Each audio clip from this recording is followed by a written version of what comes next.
Hi నమస్తే. నేను మీ సునీల్ కుమార్ గాజుల. మనుషులందరికీ, మనందరికీ సమానమైన ప్రతిభ, పాటవాలు ఉండకపోవచ్చునేమో కానీ, ప్రతిభని పెంచుకోవడానికి అవకాశాలు మాత్రం మనందరికీ, మనుషులందరికీ సమానంగానే లభిస్తూ ఉంటాయి.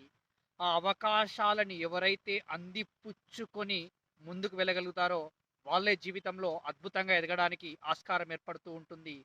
ఎందుకు అనంటే, మనకు చాలా విషయాలు తెలుసు అనే భ్రమలో మనం అక్కడే ఆగిపోతున్నాం ఈరోజు వాస్తవానికి. కాబట్టి ప్రతిరోజు జరుగుతున్న మార్పులని తెలుసుకుంటూ, దానికి అనుగుణంగా మన నైపుణ్యాలను పెంపొందించుకుంటూ, ముఖ్యంగా మనం చేస్తున్న పనిలో ఎటువంటి మార్పులు జరుగుతున్నాయి, ఎటువంటి కొత్త కొత్త విషయాలను నేర్చుకోవాలో నేర్చుకుంటూ ముందుకు వెళ్ళగలిగినప్పుడు నువ్వు చేస్తున్న పనిలోని విజయాన్ని ఎవ్వరూ ఆపలేరు వాస్తవానికి. అందుకే మనం ప్రతి విషయాన్ని నేర్చుకోవడానికి ఉత్సాహం చూపెడుతూ ముందుకు వెళ్ళాలి మిత్రమా.